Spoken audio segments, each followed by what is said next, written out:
The glassy heat lay over the water gardens like a veil, a luminous veil, shifting with the breeze off the sea. Children squealed among the tiles and shallow pools, their laughter thrown up with the spray as if the fountains themselves had learned to giggle. Shadows of orange trees dappled the marble, and the rich green leaves shivered and steadied, answering the wind with a slow conversation of their own. It smelled of brine and pomegranate and warm stone. The sunlight, generous and undisguised, made everything sharper: the arcs of water, the blue of the sky, the delicate gold threads in the rugs rolled back from wet feet. In that sweet tumult Dorne Martell sat motionless, a quiet island in a tide of movement and sound. He had a lemon in his left hand and a knife in his right, and he was cutting the peel away in a thin ribbon, keeping the slice even as if the steadiness of that small task could hold something else steady. The blade flicked in his fingers, bright as the water beyond. The peel tugged free, unbroken, falling like a curl of sunlit bark into the bowl beside him. On the balcony above, Elia stood with a halberd and a watchfulness that was not stern so much as vast. Children had no need to look up at him. They had already marked the boundaries that would never be crossed. He let them run, let them dare the shallows, let them argue over a fig and embrace in the next breath. His eyes were on the long walk, the gate, the servants who came and went with trays of chilled drink and baskets of dates, the gulls that took their interest in the gardens from time to time and gave it up again when they found no fish, only the briefly glistening bodies of people slipping down into coolness. Doran's hands smelled of lemon oil. He set the blade aside at last and brought the lemon to his mouth, sucking carefully, thinking of nothing but the clean bite of sourness, the flood of astringent bright that chased away the heaviness that had gathered in his chest. 3 days of heaviness, since the latest bird. Names in black ink that made his vision blur. He had not wept. The muscles in his face could remember how, but something in him had turned crystalline and would not dissolve.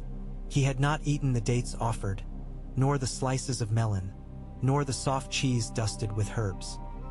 He had sat and watched the children and held his silence tightly in both hands, as if words might fly away and drag him after them.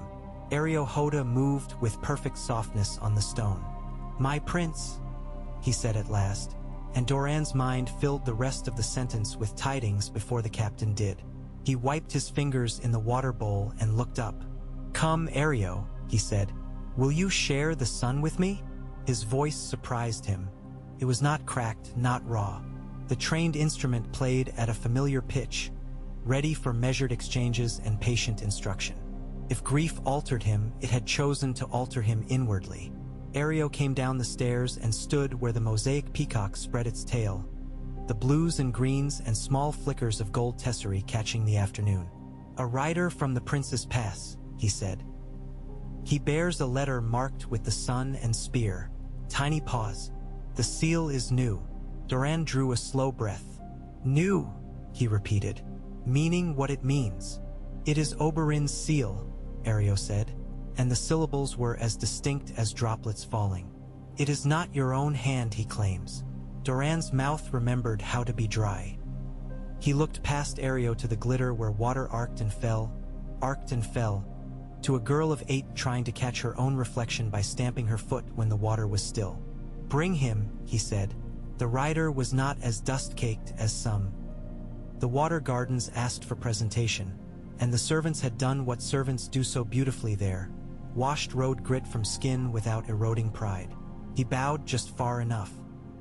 He had a blunt face that would be handsome again once it had rested, and the faint swaying of a man who had kept his horse to a pace even when his thighs screamed for the dismount.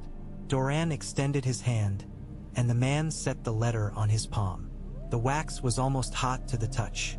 Doran turned it in his fingers gently, seeing the spear through sunrays, impressed with more force than was necessary, as if pressing into wax could make up for failures of other kinds.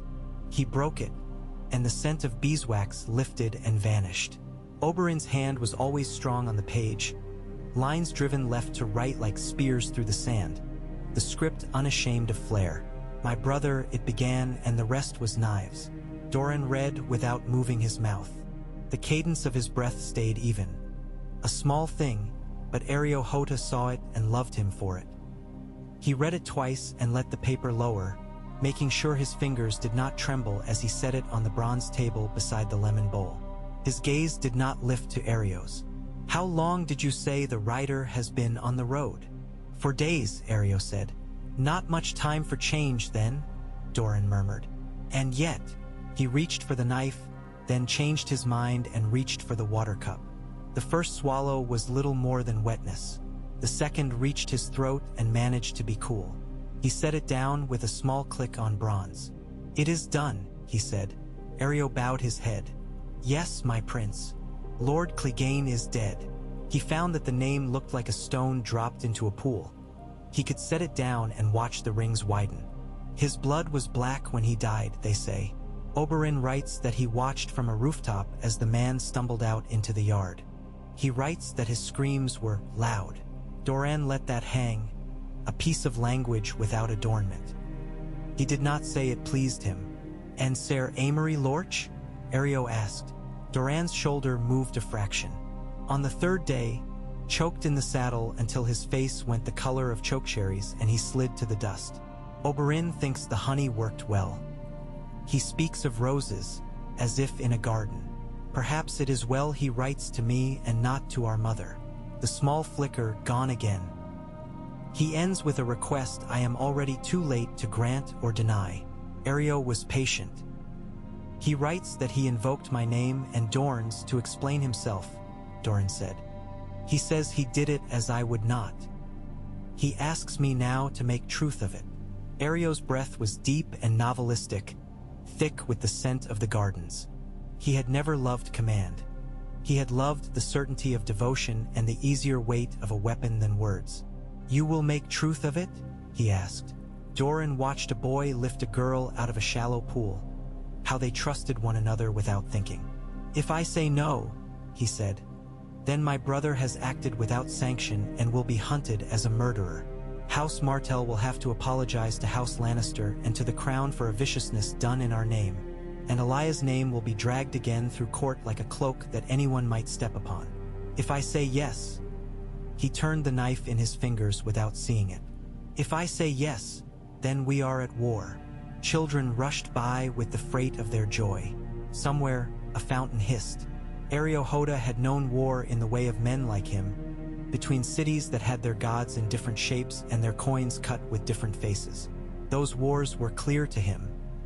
He had never stood for love, and he did not fully understand how it made a blade out of heart's meat. He knew obedience. "It is your will that Dorne remains safe," he said. "It is your will that Dorne remains whole. These two are swords." Dorne looked at him then and smiled with one corner of his mouth. And in the smile there was gratitude and something else that made Elia shift his weight. "Safety is always the first wish," Dorne said. "But do you think I have not wished, these 3 days, that my brother had asked me to choose a simpler path? Gregor Clegane is a man I would have seen answer for his crimes. I would have seen Ser Amory rot. But I had thought, do you see, that justice might travel a slower road to reach them. Oberyn has taken a swifter horse. He leaves me to build a road behind him so that we might call it a procession." Elia bowed again. The halberd's blade showed a brief trick of sun and reflected leaves. "The men under me will stand where you place them. The passes can be held. Riders can be sent. We have water in our skins and spears in our hands. We have children in the water and their feet on marble," Dorne said softly. "We have a kingdom that has survived the appetites of other kings by being hard to swallow." He let the smile loosen without becoming warmer. "Send for my brother's letter to be copied. I want his words recorded exactly. A copy for the Danes, one for the Ironwoods, one for the Fowlers, one for the Eulers. Send men to Sunspear and Starfall and Hellholt, and send soft words with the sharp ones. We will not pretend we were ready for this, but we will not be seen to hesitate." "And the crown?" Elia asked. Dorne lifted the letter again and read a single line. When he set it down, the flesh between his eyebrows folded slightly. "The crown will come for us by letter first. I will answer by letter. They will come by road after. We will answer by stone. Now go." He remained a long time after Elia left him. the water turning its brief comet tails, the lemon peels glowing more gently in the lowering sun. He thought of Elia's hand on his arm when they were children, her delight in beads like drops of evening. He thought of Oberyn, who had never borne silence well. He let his breath go out, and when he drew it in again he felt no more certain, but he felt alive in his uncertainty, which would have to do. Across a country already pricking its ears for news, in a tower of pale limestone that looked west over a sea of grass the color of old gold, another man sat at another table and did not cut a lemon. He sipped wine the color of rubies that had not known a vineyard near sun-hot sand. His wine was grown where the air itself seemed to wear fur. Tywin Lannister's ring made a small sound against the goblet each time he set it down. He did not do it often. His rings were not meant to sing. He had finished reading a message copied from a message carried by a dying man who wore no colors because poisoning did not like to be seen. He had read it twice in silence, as if he were standing over a wound to judge how deep it was. Kevan Lannister stood near the hearth, his forearms thick as tree limbs, his face always a touch softer than it had any right to be. He too had read the copy. "Gregor's stable boy swears it was vipers in the cellars," Kevan said. "I think he spoke it to be listened to." Tywin's eyes were the color of something that had been underwater a long time. He had known Gregor's use and his limitations. He had never bothered to pretend there was honor bound to that flesh, only leverage and the shadow of fear that quickened certain kinds of hearts. He set the wine aside calmly. "Gregor Clegane died not because of snakes under his keep," he said. "He died because a Martell chose that he should die and made certain a poison met his blood. All else is a verse added for music." Kevan shifted. "The other, a rider from the Crownlands swears Ser Amory choked with no hand upon him. Blackberry honey in his cup, they say. It's a woman's tale, but they are both dead," Tywin said. "We will not walk backward toward ignorance. 2 instruments have been broken in our hands. What remains is question of who believes they are charged with the right to break such instruments and whether they understand the cost. Send for Lord Crakehall," he added, and then, after the briefest breath, "and Lord Marbrand. We will need men who do not drink honey." Kevan nodded once. "And the king?" Tywin let the word hang. It had begun to acquire a shape when spoken that he observed with the coolness he allotted to shapes. Robert Burra. Theon was a crown on a black mane, a hammer in a fist, a laugh that could fill a room and knock cups, and a hunger that made hunger seem like a virtue. He was also the man whose banners had ridden with Lannister lions into a city that had opened its gates at a moment that ruined a dragon house forever. Tywin knew the arithmetic. If Dorne had chosen to turn that arithmetic upside down with poison, the sum would have to be redone in steel. "Send a raven to King's Landing," he said. "I will, of course, grieve with his grace that brigands from the south have chosen to interpret vengeance as law. I will not mention that I take the deaths of dogs personally. The hand will answer. We will give him an answer to carry back to his master." Kevan's mouth made a line that tried to be thin and failed.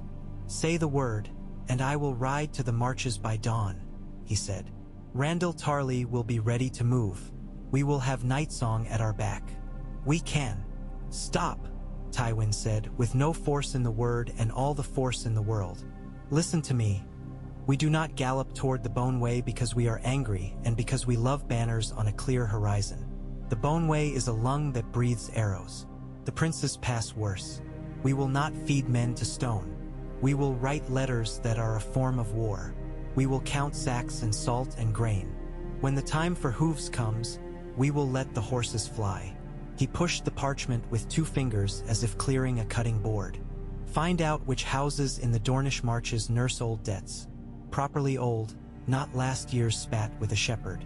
I want lists. When men hate, I give them permission to say so aloud, and I give them a little coin so that their hatred does not feel like charity." Kevan inclined his head. "It's a sour mouthful, brother." "Yes," Tywin said almost tenderly, "but we have always known how to swallow. Go." In King's Landing the sun sank like a melon frying on a griddle. Heat stayed in the stones long after it left the sky, and from the red keep the city looked as tame as a tapestry. Alleys fitted neatly between rooftops, the river like polished tin, the domes and spires ascetic, the smoke from 100 kitchens thin enough to be cleaned by a thought. A younger king might have stood at the parapet and let the wind push his hair back while he told the wind about himself. Robert Baratheon had never needed a listener that big. He had a cup and a table and a companion who did little to disturb the table's provisions. He had gleaming hair and a face that could be affable as a morning market or clenched over with anger like a coastline before a storm. But tonight he looked like a tired man who had done a hard thing and wanted the reward of meat.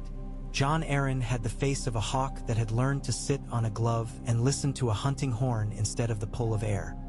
His blue eyes examined what needed examination without cruelty, which sometimes felt like the deepest cruelty of all.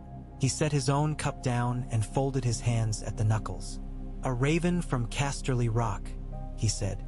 "Lord Tywin writes that 2 knights of the West are dead of poison and that evidence points toward Dorne." Robert chewed. He chewed like a man intent on solving the problem of meat, and when he swallowed he reached for the cup and drank like a man who had given thought to the matter and chosen speed. "Gregor," he said, "I met the man twice, a mountain that didn't know its own shape. He was useful to Lord Tywin, Lord Singe My Hands. I did not like his breath. He wiped foam from his beard with the back of his hand. And Amory, he was the one who liked to sing about rapes and couldn't carry a tune?"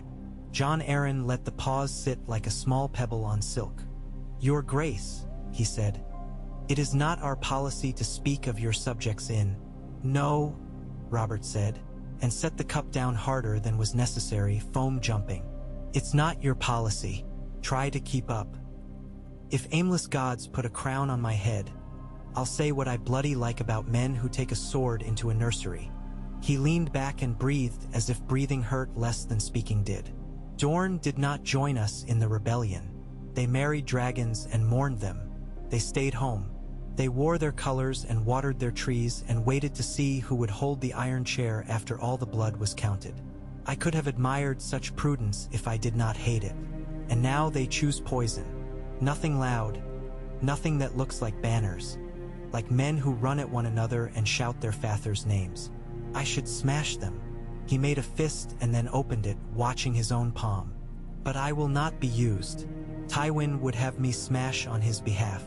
He plays the righteous man when it suits his counting. What does your careful bird brain say, John?" "The bird brain says that a war with Dorne in your first months on the throne would tie the marches and the Reach and the West in knots while the Riverlands try to repair bridges. The North is as distant as it always is. Stannis has his ships," Jon Arryn said, and his voice softened when he said that name, the shape of respect there but not of warmth. "He can bottle Sunspear in their harbor and strangle their trade. It will not be a war of banners if we do not choose it. Can be a war of ledgers. Trade is a blood vessel. We can press a thumb upon it and watch a face pale." Robert turned his head slightly and looked out into the dusk, where gulls were still calling because gulls do not care for policy. "If we do it that way, my people will not see bodies tied behind horses and dragged as examples. They will not know that their king is avenged. They will think their king is counting. I am not good at counting, John. That's your game." "Counting is not a game," Jon Arryn said. "Counting is how we keep our hands clean of our friend's blood." Robert snorted. "Says the man who wrote to me to tell me who I should marry. The realm must be held. The realm must be fed," Robert answered. He stood, fell. His knees small complaint, and walked to the open arch. He looked down at the city where men had shouted his name until it sounded like something else. "Send a letter to Dorne," he said. "Offer them a path to dignity. They deliver to us, alive, the brother who calls himself Viper, and they promise to bring no more poison into this city's history. We levy fines. We take a hostage of quality. No children, John. I'm not Tywin. A woman, perhaps a lady. A sister, a wife. We do not cut off the nose of a country to make it kiss us. Meanwhile, Stannis will sail." "And if Dorne refuses all that?" Jon Arryn asked. Robert took a breath that might have become a laugh if it had lived. "Then we break them," he said, almost tenderly, as if speaking of a stallion that needed love and the crop both. "South again, Beneath skies that held the sun like an oath, Oberyn Martell stood with one foot on a wall that had smelled the heat of 100 summers and let his face find the wind. He had not slept enough for 3 nights and felt as bright as a blade left too long in fire. Elia Sands sat cross-legged on a cushion made of woven reeds, her full mouth unpainted for once, her hair loose. She watched him as other women watch a sea they love and do not trust. There was kindness in her eyes and mischief under it, and pity under that, a layer that she showed as seldom as moonlight shows its other face. "You will not make the wind obey you more by leaning like that," she said, her voice husky and amused. "It looks better if I appear to talk to gods," Oberyn said. "Then when I say unreasonable things my men will nod as if a god has urged them." He looked down to the yard where 3 young men practiced with spear and shield until their sandals slapped through dust puffs. "They are not wrong to think me unreasonable. A reasonable man would have come home to his brother and spoken with him for a month before he spilled anything." Elia tilted her head. "You never loved reason. You loved dance."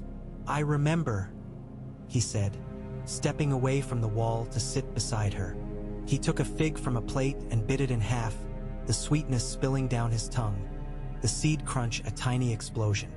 He thought about the sound Amory Lorch's throat had made. It had been less like a man's sound than he'd supposed, more like a pig.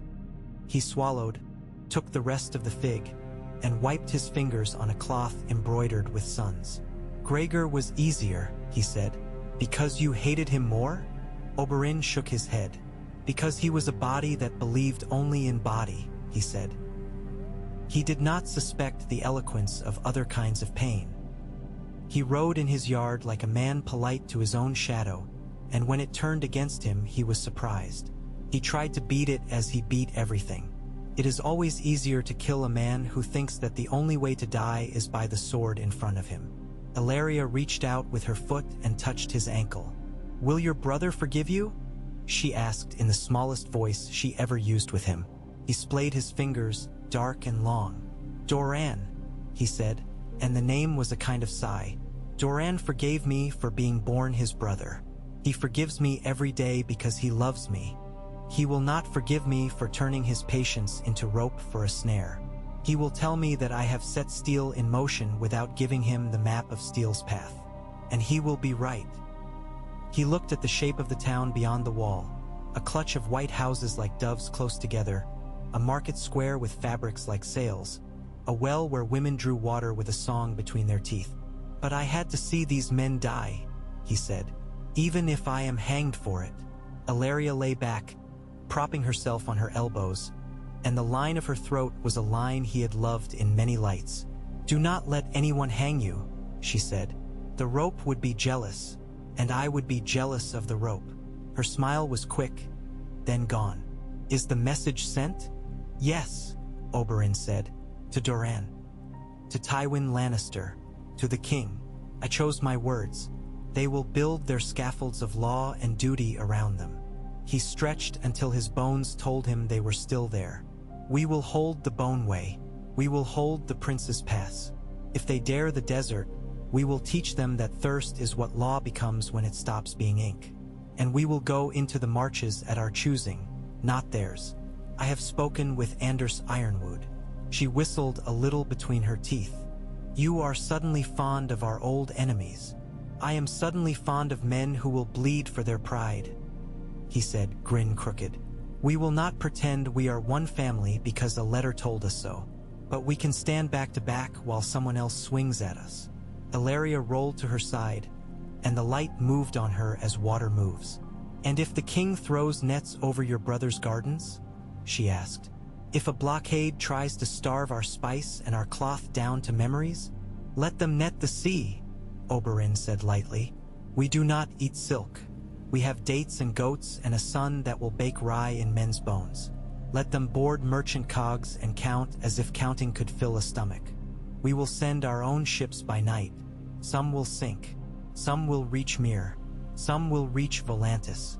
If the faith in Old Town prays in long sentences to move gods, they will be 6 months late to a small new truth, that our colors can be woven elsewhere. Meanwhile, we dig wells. He leaned his head against her thigh and closed his eyes a moment. The weight of his skull pressed into her flesh as if to reassure both of them it was real. "I did not bring poison into this because I wanted to hide," he said. "I brought it because I wanted the truth to be quick. I do not like long deaths. If you get one, I will shorten it," Elia said. "I will put honey in your mouth and your throat will forget how to close." He laughed. When he opened his eyes, the yard was split by the long late light. "Fetch me my daughters," he said. "The ones who wow." LD laughed at that. "I have a task for them." In the evening, when the heat made its bargain with the sea and loosened its grip, the runner came to Sunspear with a letter in his sash and a hollow look in his eyes that spoke of a pace kept because to slow would be to think. Hota took him aside and gave him water and salted bread in silence, preventing others from speaking to him with a carefulness that felt like courtesy and was also a guard. When the runner's hands stopped shaking, he led him in. Dorne Martell's office had windows too high for a casual view of the sea, and the sea made itself known by sound and smell instead of show. Dorne liked it that way. The room was sifted by sand-fine daylight when the runner knelt and held the letter up without quite looking at the prince's face. Elia took it.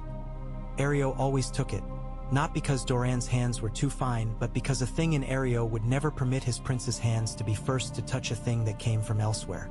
He looked at the seal, as clear as a thought given shape, and passed the letter on. Dorne broke it and read, shoulders still and head inclined. "To the king's grace and his hand." The letter said in a voice so calm it might have been light itself, "House Martell of Dorne speaks. In Dorne we do not call poison the tool of cowards. We call it a tool of precision. In Dorne we do not say that justice can only be made with iron. We say that justice can be made with grief. We cannot, therefore, confess that a man who butchered a princess and the children she carried in her arms was owed a trial in a court that did not stoop to lift the bodies he left in his wake. The men of the West whose hands cannot be washed by any water are dead. We do not rejoice. We did not think it would bring us joy. It brings us breath. You will be angry. Stand in your anger and count to 1,000. When you are finished, if you want to speak, we will listen. But do not speak to us of shame. Do not speak to us of the sanctity of the law, as if the law were not a garment that great men unbutton when it suits them. If you seek to march, understand this, you will find stone. You will find thirst. You will find our women handing water to our men, while your men lick dust from their lips and learn how to love the taste. We do not seek to secede from the realm. We do not renounce your crown. We tell you only that there are debts the realm failed to reckon, and that we have paid 2 of them. It was signed not with the spear through the sun alone, but with the name of the house that bore it. Dorne read it twice, then a 3rd time, because he always read a thing a 3rd time before he took up his own pen. "Prepare my reply," he said to the scribe who came when his voice reached exactly the right volume to leave the room and arrive as if it had summoned the man by touch. He dictated without flourish, a letter that at once soothed and would not bend. He reminded the king that Dorne had sent pelts and grain in winters when western granaries had soured. He reminded him that loyalty did not mean silence. He promised that no Lannister merchant would be harmed in Sunspear while this discourse continued. He promised that if Lannister men crossed a pass, they would not cross it twice. Jon Arryn would hear the real words in the weather between the lines. Robert would hear only the invitation to choose a path that did not demand that he confess a kinship with men he did not much care for. By night, the first torches guttered on the slopes of the Boneway. The pass was a lesson in patience disguised as a road. The Dornish put their patience into trees as much as men. The scrub that clung to fractured stone and the lean pines that knew how to listen to wind both made, in time, a forest of spears. Housewell had posted their archers in places they had been shown as children by uncles who had been shown by mothers, a knowledge as familial as a recipe. 3 Lannister scouts rode in under a moon that made all metal look like bone. The first took an arrow in the throat before he saw the shimmer of torchlight higher up the slope and not on the pass itself. He made no sound louder than breath cut with surprise. The second spurred on in an impulse that was not courage and not exactly fear either, and took a shaft in the meat of his shoulder that spun him half out of the saddle and sent his horse panicked sideways into rock. The third turned. He turned before he was told to by any officer, you might say. He turned the way a bird turns when the air is wrong. They let him go. He rode until his horse's sides were white with salt. He would tell a captain what it meant to gallop through a lung. From the prince's pass there came a different news. Lord Anders Ironwood, tall as a gate, with iron in his jaw and iron where his tenderness should be, had taken his men up to a shelf of stone and built a wall that was not a wall at all but the suggestion of one. It made any company that moved beneath it feel watched. That feeling, placed correctly, was a weapon. Oberyn came to watch and brought a mascot of calamity. 2 of his daughters in sand-colored silk, their hair braided with red thread and small pieces of polished shell, their mouths ready to turn anything into laughter. "Father," the older one said, with entire mischief and no malice, "is this the famous pass? It is not very large." "It is the passage of a god through stone," Oberyn said. "Gods are surprisingly small when they need to be." Anders Ironwood raised a brow but not his spear. He had never cared for Oberyn's manner, which was a way of eating grapes one by one while offering the vine.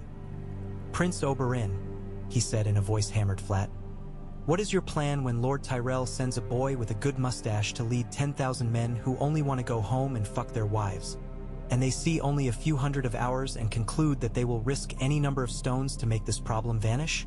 To share something we do not have to spare," Oberyn said. "To share thirst, to pour it into their mouths until they can taste nothing else. Lord Anders, your men are good with spears.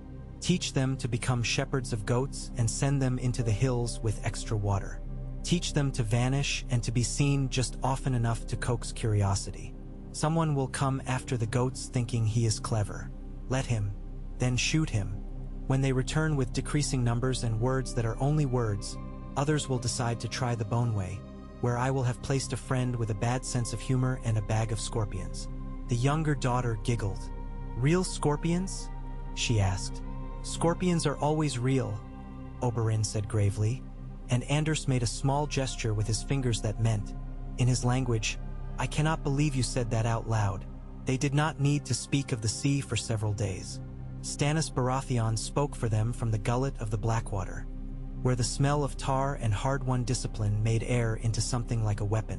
He stood like a piece of a ship that had become a man. His eyes were both pitiless and innocent of cruelty, a strange quality that made his subordinates love him almost as much as they feared to disobey him. He was not generous with words, but when he gave them they were clean. He sent 1 fleet to the southern coast, not in a line to be admired from shore but in angled darts and shells, so that a man who counted hulls would think he saw 3 ships where there were 10 and 10 where there were 3. He had no taste for pageantry, and no one on his vessel dared shine a blade for the sake of shine alone. The first Dornish coasters they stopped did not fight. Men with skin the color of cinnamon raised empty hands and spoke quickly about wives and the price of figs. Stannis listened with the patience of a judge who had been awake for 20 hours. He asked for manifests. He counted sacks. He counted kegs. He counted skins. He put a small, dry hand on a barrel that smelled of oranges and said, "Dump it," and watched men weep to see sweetness pour from wood to sea. He did not smile. He did not curse. He wrote numbers in a book, and the book was the nearest thing he had to joy. The town of Planky Town slept with only one eye at the best of times, because rivers do that to towns and towns do that to men. The first night the blockade mattered, the second eye opened. Men woke thinking they had dreamed a lack and found that it had put hands on their shoulders and shaken. The market where sailcloth smacked poles in a happy wind looked sullen. The women who sold combs had fewer combs. The smell of fish grew sharper without oranges to complicate it. The gossip ran as if on feet. "Bad luck," someone said. "Martell luck," someone said. "Red Viper luck," someone said with a grin, and was slapped by a great aunt who had known Elia when she wore a rope of little coins around her neck and thought money belonged as jewelry and not as the shape of a future. It is one thing to send letters to the king, and one thing to tie a pass in the knots your grandmother taught you, and one thing to consider what thirst means to another man. It is another thing to feed your own people carefully so resentment does not grow teeth. Doran Martell sent carts into the hills and told the men who led them to sing. He told them to sing songs about water that were ridiculous, that made children laugh, because laughing children practiced not becoming men who wanted to burn their own walls. He sent men with parchment and charcoal to count the goats. He sent women to the wells with jewelry, because if men found beauty in the act of drawing water, they would tell stories about it, and stories fed people as efficiently as porridge for a few days. He sent his own guards to stand in market squares and buy things at very slightly too high prices with coins that were handed to him the day before by a cautious merchant who wanted to be seen to meet his prince and to count how many rings were on his fingers. He also sent a letter to Starfall and received one back. The Danes wrote with a curve to the letters that spoke of a different river teaching them patience. The letter pledged loyalty and asked if a certain rumor was a child dressing up in its mother's bodice. The rumor that even now ships, not yet under sail, gathered at a Lycian harbor with cargoes that would delight a blockade, because a blockade meant profit to men who were willing to bring oranges to a party where the host had locked the pantry. Doran's eyes thinned the way a stream thins at drought. He knew lists. He knew what courtesans could be paid to know and what cotton could cover. He wrote back with a list of names and left one blank, the way you might leave a chair empty at a table for the dead. It was at Nightfall Tower, a small stone watch that had learned to be more than a folly, that the first proper blood was shed for a reason you could write on a flag. The tower belonged to House Fowler, whose banner had a pair of falcon's wings, and the lord there, a man named Vaith Fowler, had cheekbones sharp enough to cut a piece of soft bread with. He liked to stand with his back to the parapet, looking outward, and in that posture he heard the clatter that said men not born between these hills were trying to let their horses think that the ground liked them. He touched his bow. He did not yet string it. He wanted to hear the sound again.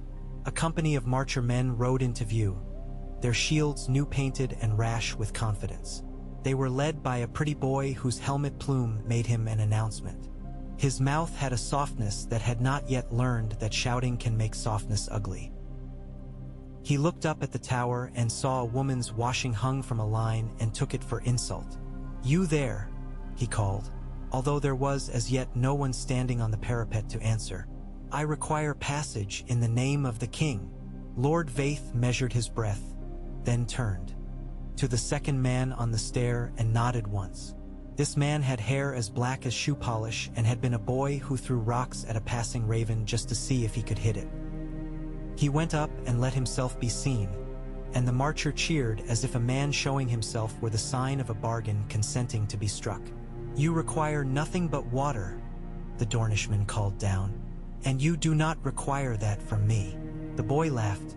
"I will be past by noon," he shouted. "I am Lord Wild's son. I have come to place a flag with a stag upon the next hill and then the next."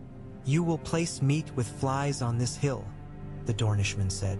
He strung his bow with no change of expression. 10 minutes later, the boy's horse was screaming in a way that would make any listening man think of how quickly joy goes thin. The horse had 3 arrows in it now and was trying to understand why the world had put new legs into its ribs. The boy was on his feet, shouting for a man to give him a mount. But the men who had ridden for this were not all his father's men, and the ones who were not had found a new hurry that did not look like loyalty. The tower spat careful flame in the form of arrows, almost lazily. Each arrow had 3 ends, the fletching whispering, the shaft sure, and the iron that solved questions. Lord Vaith Fowler did not smile. He watched the men run and shake and spill, and he thought of falcon wings when they make no sound. The boy lay on his back at the last, looking at a piece of sky he had not intended to recognize so closely, and the Dornishman who had stood on the parapet came down and took his glove off before he touched the boy's mouth to see if any breath wanted to be found. "You should not have needed to be this," he said, "because kindness is sometimes a luxury you can afford for exactly the length of a sentence." He stood and told his men to be sure the horses left behind found rooms with hay and that the harnesses were oiled, because in war you should always love your enemy's tools even if you do not love your enemy. The king's letter came to Sunspear while the smell of cart grease still lingered in the market. Doran took it in the room with the high windows and read it until he could see which words John Arryn had chosen himself and which words had been set like stones in a wall that Robert leaned upon for shape. He saw anger, which is easy to read in any light. He saw, beyond the anger, a simple hunger to move, to make noise, to be the sort of king that people sing about not because he counted but because he broke things and the breaking was loud. He saw the hand of a man who had learned restraint somewhere else, a valley with snow in it and cold rivulets that had taught patience by reason. He read the demand for Oberyn. He read the promise that no children would be taken to ensure obedience. He read the threat that ships would stay where they were until the seals of the Red Keep impressed a different wax upon paper. He smiled for the first time that day with any heat. "They offer us dignity in exchange for obedience," he said to Elia. "They flatter us because they do not believe we can tell the difference. Will you answer with no?" Elia asked. Dorne leaned back and let the chair hold him, and for a moment he looked weary to the bone. "I will answer with a letter dressed in yes," he said. "That does not bend at the knees. I will tell them that my brother is a prince of this house and not a tame dog to be thrown at the foot of any man who stamps a seal. I will tell them that we will keep peace in our markets so long as they consent to treat peace as a substance and not a story. And I will tell them that our wells are deep." He picked up a quill. "I will tell them that the first boy to die in this quarrel was too young to make children." Elia Sand brought the letter to Oberyn herself because it amused her, and she wanted to be the first person to watch his face. He read and his jaw tightened, and then his mouth softened, and then he laughed without much sound. "They choose to make me a jewel," he said. "They choose to set me in a setting and wear me on a crown or a finger. They think it is a jewel I cannot refuse to be, that I will be flattered by the notion that I am worth such haggling. The hand has written grief in the spaces where other men write threats, which is clever. He says nothing of dragons. He does not need to." "What will you do?" Elia asked, leaning on the doorpost, arms folded, a trace of sweat cool on her upper lip. "I will appear," Oberyn said. "I will appear where they do not expect me and disappear where they do. I will send a man in my cloak to a town that does not yet know what my face looks like and let rumor have his way with him until rumor is drunk. And I will go into the marches with 3 men and a pouch of gold and a sword I do not intend to lift. When carpets are pulled out, people fall. We do not always have to cut them." "How will you not be seen?" Oberyn grinned. "By making sure that I am very well seen somewhere else." At Casterly Rock, a cat the color of unpolished brass walked along a parapet and stared out over the grass seas through eyes that had never seen anything but good fortune. Beneath her paws, Lord Tywin drafted letters that did not carry the smell of rage because he had learned long ago that rage had a smell, and that smell was always wrong for the room. He wrote to Mace Tyrell as if writing to the son he had never wanted, instructing him what a good ally would already be doing without being told. He wrote to Lord Tarley with fewer words and the gift of sincerity, which he gave like grain. He wrote to Pycelle with words that would help the Grand Maester speak at small council in a way that would make Jon Arryn's mouth flatten. He wrote to Cersei, and he did not write the words that he wanted to write. He wrote the words that would keep her from wasting her anger on him. He wrote, and as he wrote the cat crouched and placed one paw after another gently, as if she were lowering them onto different men's throats. In King's Landing, Robert lay with a woman whose hair smelled of lavender and wine. When he fell asleep, he muttered a name that was not hers, and would not have been hers even if she could have bought it. Jon Arryn sat with a candle and a list and wrote down the words food, ships, wells, patience, pride. He put the quill aside for a moment and rubbed his eyes. When he picked it up again, he drew a small bird in the margin, a habit he had had since he was a boy in the Vale, and the wind had talked him into believing things about himself no man had ever told him. Sunspear slept with everything locked that needed to be locked.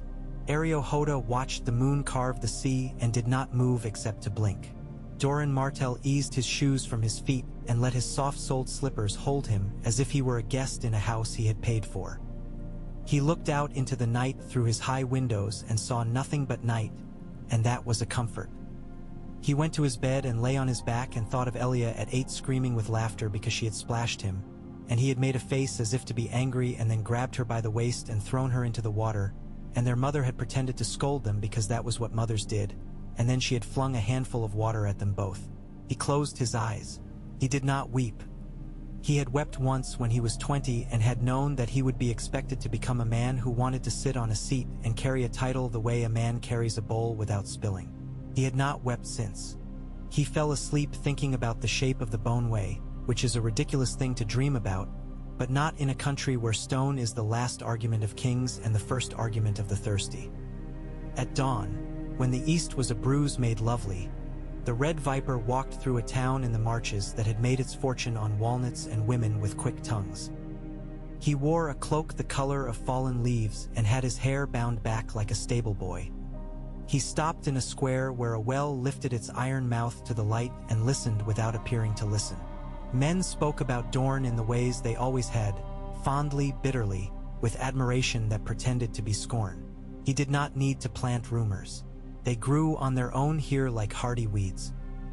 He waited until a voice asked if anyone had seen the Martell prince, and when the laughter started he said, almost lazily, "He was here last night." Half the men turned their heads as if expecting to see banners. He nodded toward a poor inn where the door hung off one hinge so stubbornly that anyone who entered had to shoulder through, and when men drifted toward it as if the thought had been their own, he drifted away and out and down a lane where a woman stirred onions, and he put a silver coin in her bowl without breaking step. She did not look up. He did not look back. The first formal embassy the crown sent to Dorne was led by a knight whose father had served at King Aerys' table and who had learned, since, the correct dimensions of a bow when greeting a man who had not acknowledged your king with delight. He was square where some men are narrow and narrow where some men are square. Everything about him suggested a life spent between lines. He came in bearing a letter sealed with red wax and held it like a plate someone wanted to collect too quickly. Doran accepted it with the courtesy one might offer to an ally not yet persuaded he is in fact an ally. The letter reiterated demands and masked a confession beneath them. The crown did not want to fight a war that would last 3 years across passes 2 days wide. It wanted popular justice. It wanted spectacle. It knew it would not get it. "My brother," Doran said in the cool room where the sea could be heard counting, "has a great many devotees. He will not be handed to you. You will return to your king with this answer, and you will tell him that I intend to keep this quarrel as quiet as possible because my people deserve a quiet quarrel. If he chooses a loud one, he should invite singers. Their throats will be dry, and I think my wells will produce many encores." The knight clenched and unclenched one hand on the scroll. "If men die when they need not, my prince," he said, "it will be hard to explain to mothers why letters were more important than sons." Doran's mouth ticked. "It is always hard for men in armor to explain to mothers," he said. "This is not new. Tell your king that if he will allow a man to be taken in the West, by the West, to answer for crimes committed in the capital under their banners, we will consider sending my brother to him in chains. The chains will be delicate. They will be made of roses. If he will not allow this, go back and tell him that Dorne did not come into this realm to teach it its own mythology." When the man had gone, Areo Hoda said, "He is decent." "Yes," Doran said, "and woe to us that it means so little." Several days later, a rider whose horse staggered with the travel he had asked of it arrived at Casterly Rock with news that smelled like stone dust and blood. Tywin read the letter the man bore and sat very still. He read about Lord Wild's son, who would not make children. He read about men parched to death within sight of water they thought was theirs. He read about a small riot in a village untenanted by the name of a house but famous for its walnuts. He read about a banner whose stag had been taken down off a pole and used as a blanket on a wounded boy who had not made it through the night, a tenderness that disgusted him because of the waste it suggested. He did not press his ring to his cup this time. He did not drink. He wrote briefly to Kevin. He wrote to the king. He wrote to one other man he had never liked to employ and told him that if a certain Sellsword captain could be purchased for long enough to lead a group of men with the particular knack for burning a field without making the fire too bright, then the price would be paid. You fight drought with water and fire with money. He clicked the seal closed and blew on the wax as if that were the only task required of breath. Oberyn met Anders Ironwood under a sky that had decided to be enormous. They stood not so very far apart, but far enough to remind themselves of what their grandfathers would have said. The Sand Snake daughters were not with Oberyn that day. He had brought instead a man with a face like luck had kissed him and then left him, and another with a scar down his forearm that looked like a river when seen from a tall tower. Anders had brought a boy whom he looked at with a mixture of duty and disgust because the boy was both his heir and the reason he disliked poetry. "They will press the marchers harder now," Anders said. "They will test us where the passes meet gentler ground, where a horse can remember what it is for." "They will," Oberyn said, "and we will take away the thing they want to love. We will make their horses useless. We will cut straps. We will leave small things in harness that rub and have no mercy. We will lead their smiths into the hills and pay them scandalously to forget how to fit iron at the height of a campaign. A campaign is built of small fits and joins. We will ruin them." Anders snorted. "I never thought to live to hear you speak of straps and strapsmen as if they were the heroes of days. The heroes of days are always men no one will sing about," Oberyn said softly. "A mother, a boy no one noticed who put a plug in a barrel, a man who boiled water he thought was foul and saved his company from shitting themselves to death. I have no taste for bards. I have only a taste for good work." He smiled. "I have a taste for vengeance, too. Do not fear I have grown dull." Anders's mouth made the faintest of curves, which in him was glee. "No one fears you growing dull," he said. "If you grow dull, we all fall asleep standing up." "Permit me a question," Oberyn said, as if the idea amused him. "When our fathers were young and still believed in the possibility of affection between our houses, what would they have thought of this? Of you and me standing together and naming the same enemy without wanting to stick each other in the ribs for old grievances that are, as you like to say, good drunk? They would have called us sober," Anders said. "They would have called us dull. And then they would have gone on boasting about which of them had the prettier whore and forgotten we were there." They both smiled and did not. North in the vale, a bird made a figure 8 in front of a man whose beard was like frost. Jon Arryn lifted his head from a map and listened to a servant's shoes as they tried not to sound on stone. The servant stood and clutched his cap and said nothing because what he had to deliver had already been written and sent. Jon made a small motion of thanks and returned to the map, letting his eye go from the coastline to the hills to the words written there. Boneway, Prince's Pass, Tumbleton, Night Song. And when his eyes reached that last, he thought of men who had no patience with the idea of waiting for hunger to solve problems. He thought of his king, who was as generous as he was impatient. He thought of a queen who had tried to sweeten her place with a smile sharp enough to slice an apple. He thought of a man in Dorne who wrote letters as if he were pouring oil into a lamp, and another who poured poison with the same honesty. He thought of Elia of Dorne, whom he had seen once at a feast, whose grace had not been a weapon because she had not known how to wield it that way. He put his finger on the Boneway. He kept it there and walked it south as if his finger could be a man who knew how to move in such places. He rose finally and went to the window and looked out at the sky as if it were something a man could read. He wished, not for the first time, that he had a son to teach him patience too and a daughter to watch grow funny and infuriating. It was not to be. He closed his eyes and decided which words he would put in the king's ear the next morning. He would say that pride is a delightful thing to chew, but that it has very little nourishment. He would say that if the king wanted songs, he could buy them with feasts after the problem was solved. He would say that the problem would be solved more gracefully if he allowed a man on a throne to believe that the throne had chosen to be merciful. He would not say the word mercy. He would say the word prudence and make it sound like something boys admire in men. On a nameless slope above a thin trickle of a stream, in a camp that stank of leather and onion, a Lannister captain named Bernel Tollet sat and practiced the art of not picking at the sore on his heel. He turned a ring on his finger that had belonged to his mother and tried to remember the exact shade of her hair. He looked up when a rider came in without losing shape to fear. The rider swung down with the stiffness of a man who had been on a horse too long and handed him a piece of parchment with greasy edges. Bernel broke the seal with a thumb and read the message he had half expected. No supplies from Old Town, purchasing agents delayed.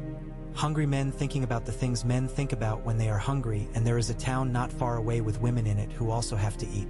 He set the parchment down. He rubbed his eyes.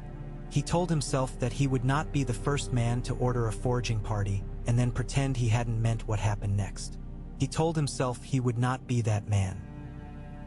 He sent 3 men with orders to buy the bread they could and nothing else. and gave each man a personal item of his to ensure they would come back with some semblance of honesty. It is possible to wage war without becoming a thief. It is simply more difficult. He watched them rid out and felt older by a year. He did not expect the Dornish to let those men come back without a story, but he hoped for something less fatal than an arrow in each eye. He had never seen a man with arrows in both eyes. He did not intend to.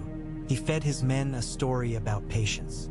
He chewed a scrap of hard bread as if he could draw sense from it. The sun went down in front of him without ceremony. Half a league away, in a shallow fold of land that had the grace to hold shadow longer than its neighbors, a woman lay with her cheek against stone and watched the foraging party trudge. She did not laugh at them. She had eaten hunger like bread. She lifted 2 fingers. The men beside her, dressed in colors that looked like someone had painted landscape on them, slid backward through scrub.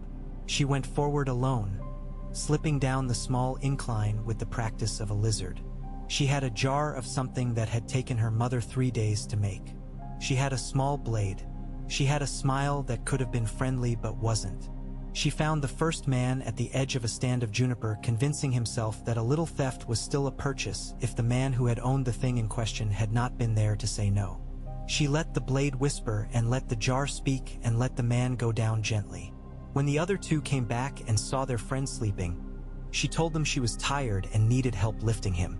They lifted him, they breathed in the thing she held in the jar, and the ground took them down as well. She dragged all 3 carefully into shade and put their weapons where they would not sting anyone accidentally, and sat with her back against a rock to wait until their heads stopped singing. She had no taste for killing. She had lost a brother to men who liked to imagine that God and King had given them license to turn any home into a grave. She had learned that there are ways to make men small without making them dead. When they woke, she was gone, and their purses were lighter by a quantity you might call wisdom. They walked back into camp and told their captain a story that made him a little less old. Oberyn's luck held for 4 days and then broke with a clean sound like glass. It was in a village called Greenrill, where mulberry trees gave shade sweeter than the leaves themselves. He had gone because a man he trusted told him a boy there could whisper the shape of routes that were more goat than road and could draw them on dirt with a stick in a pattern that was like a song. He walked in with no cloak at all, his hair down, his mouth smiling, 3 men behind him who had fewer words than he did. He sat in the shade of the mulberries and asked for water and threw a coin into a jar for luck and listened to the boy spread the world in front of him in lines as delicate as veins on a mapmaker's hand. He had almost forgotten to be careful because the pleasure had been so intense. Pleasure is what knowledge is when it is precise, and he did not see the man who approached with a basket of eggs, and the man did not see him, and the eggs slipped and broke with soft sounds like petitions being ignored. It brought 3 men out of a house whose roof had lost its temper. 2 were drunk with haste and 1 with fear. The one with fear had his hand on his sword for comfort. The sight of the eggs made a laugh tear out of him that he could not quite control. In the space that laughter made, the drunker of the other 2 thought he saw advantage and pulled steel as if he were pulling a weed. Oberyn moved without thinking. It had been a long time since he had not thought first. He knocked the first blade down with the heel of his palm and stepped in and let his own blade paint an argument in the air. The man fell backward. The second stumbled over him. The third drew and held and looked as if he could not remember what any of this was for. Then a voice from a window said calmly, "That will do," and he saw a crossbow pointed at his head. The man holding it had the look of someone who had survived making a decision he had not liked. His eyes were clear of sorrow and hatred both.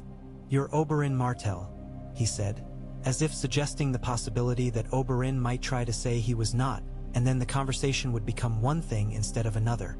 "I am," Oberyn said, because no other answer had any dignity in it. "King's gold for you, Prince?" the man said, not unkindly. "More than I've seen in my life. I'd like to keep you here and see if gold looks as well in my hand as people say." He made the smallest shrug. "But I have a daughter. She loves mulberries. I'd like her to keep loving them and not have to move to a town where people ask questions with swords. So I will let you leave. You and your 3 men will go down the lane and not look back. You will leave this boy here to teach songs to the dust because he is mine, and I will not have him taken to Dorne to become a prince's pet mapmaker. You will not return to Greenrill. If you do, your head will be heavier than it is now." Elia would have laughed. Oberyn did not. He bowed, which in him could be as cutting as a sneer and as sweet as an apology. And this one was neither. It was simply a bow. "You are a good father," he said. "Those are rare men. I will go." He went. He walked away with his men at his back like the ghost of a parade, and he realized his hands were shaking. He looked at them, amused, and then not amused, and then very tired. He let himself sit on a slope under a sky that had decided to become a lid rather than a roof, and thought about how near the wheel he had set in motion might come to crushing him. By the time the second letter from King's Landing arrived, Dornish markets had learned to do without some things and to enjoy others with more enthusiasm, which is a way of winning a war that looks like losing one to men who measure winning with memory. The letter threatened less and admitted more. It did not apologize. Kings do not apologize. It suggested that a small council might be glad to hear a different tone from the south. Doran wrote back with a tone that was the same, and then put his pen down and rubbed a point behind his ear that had begun to ache. Elia laid a cup at his elbow and stood until Doran took it. "Tell me something simple," Doran said, and his voice almost lost its instrument. Elia looked out at the ribbon of sea he could not see, and then in at the tiled floor he loved. "Tomorrow," he said, "I will stand in the gardens. The sun will rise. Some children will cry because they are tired and do not know they are tired. Others will laugh because they are tired and do not know they are tired. The marble will be cooled by night and then warmed by day, and I will be a man who has one job." Doran's mouth softened. "Thank you," he said. "You are very good at your job." "I know," Elia said, and they both smiled more easily this time. News outran letters as it always does. In a brothel 2 streets off the Great September, a girl with hair like thatch pretended to be from Dorne and told a boy from Crackclaw Point that if he kissed her a certain way his lips would learn to taste the sea. He kissed her and learned something, but not that. In a kitchen in Old Town, a novice salted a fish and wondered what it would be to be salted himself. In a tent in the Reach, Randall Tarley, flint in a human shape, drew a plan as precise as a knife edge. In Winterfell, which had not been asked its opinion of any of this, a boy watched his father's men practice with spears and wished he could be everywhere at once. Even as the episodes of these days set themselves in order, the nights brought new bargains. Men who had never thought to work together found sleeping under the same sky made them confess secrets. Alliances are made by swords and wine and women and songs, but also by the recognition in the eyes of men who cannot sleep. Oberyn found one such recognition in the eyes of a Marcher lord whose beard had grown in extra gray in 3 days. They did not speak. They sat with their backs to the same rock and listened to a small animal moving through scrub and let their breath seek a common rhythm. This is how wars change. This is how memory tries to teach. On the 10th night after Gregor Clegane had died like a wall falling inward, a raven that had flown from a hand not Lannister and not royal arrived at Sunspear and set the feathers of Doran's heart to galvanic alarm. He read the letter in the open with a candle guttering at his elbow, and he read it again, and then he went to the window and stood and did not look out. The letter said that a child he had thought dead might not be dead. It said his sister's son might be a boy alive across the sea, a boy with a name so heavy it could crack a boat. It said, further, that men with beards like low-burning fires and long robes like curtains had an interest in the boy's future. It said a man whose fat had learned the art of walking wanted to speak to Dorne. It said patience might be the sharpest blade of all. He set the letter down. He reached for it and folded it and put it under the candle for a breath, and then pulled it away before the wax could drop or heat could singe. He put it inside his sleeve. He stood very still and then turned, and Ariohoda had already taken one step forward without having moved. "We are at war," Ario said, as if reminding blood of what it had to do. "We are at war," Doran agreed. He touched his sleeve as if swatting a small insect. "It seems we are also at sea. Do you believe it?" Ario asked. Doran's head leaned a degree. "I believe that men say things because they want other things," he said.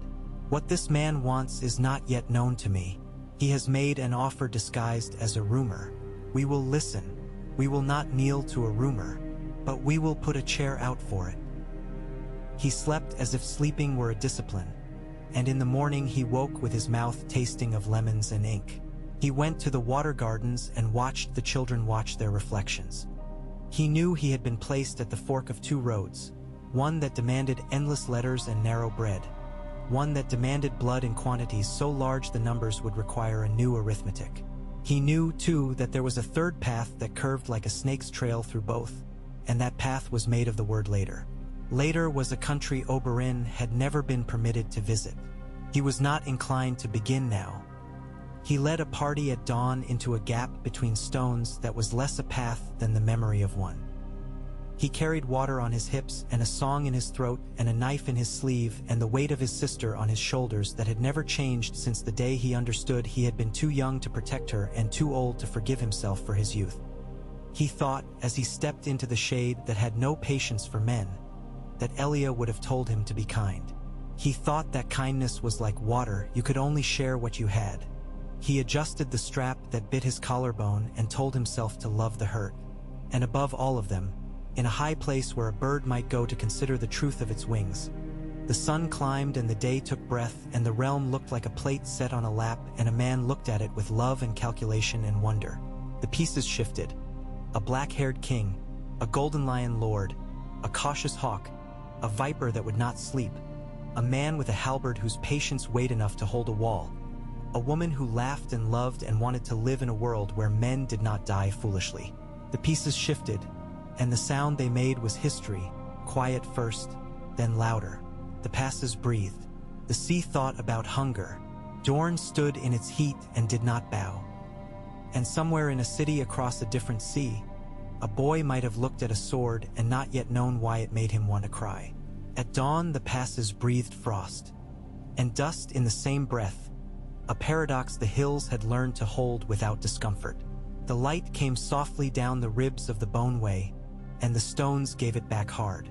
Men who had slept with their faces wrapped rose and coughed dryly, and the pines above them shook their sparse needles like sleepy cats. A horn blew once, low, an animal sound. In the near distance, goats chimed their bells, deliberate as old women. Oberyn Martell crouched over a map drawn on the ground with a mulberry stick. The paths cut across one another like faint veins, the trickles of water drawn with a lighter hand than the ridgelines. He marked a tiny X with the point of the stick, then swept his palm over it and made the sand smooth again. "They'll try it here because it looks like it wants to be a road," he said. "It only looks that way, a false friend." Anders Ironwood stood with his thumbs hooked in his sword belt, a habit that made even his courtesy look like it was braced. "Tarly is not a boy," he said. "He will not be fooled by a slope pretending to give." "No," Oberyn allowed, watching a dust mote turn silver and then ordinary again. "Nor will the slope be fooled by Tarly. Which of them has more patience, do you think?" "Stone," Anders said, and for a breath they all smiled a little because that truth was a comfort. He flicked a glance toward the east where men of House Will, small as beetles from here, were setting stakes and grumbling cheerfully. "We should be gone before they prick us in numbers too large to flatter." "We will," Oberyn said. He rose, the movement economical though his joints reminded him of the miles. He looked for the sun, found it with the ease of a man who has treated it as a companion, and then let his gaze settle on a distant line of marching green. "Tyrell," he murmured. "Leaves on a cake," Anders said with disdain. "But Tarly bakes the cake." "Use that mouth in front of them," Oberyn advised, amused. "They will come at you stiff with pride, which is slower than anger." They parted as they always did, with no affection shown, all of it understood. Oberyn went west along the goat path with 3 men and a sack of iron hooks, the sort that will turn a good strap into a wound. Anders moved east toward a fold in the land where he had set a shepherd with water enough for 10 goats and intention for 30. The Dornish had taught their goats to be uglier than hunger when they needed to be. A goat with a mind to live can be as stubborn as a banner.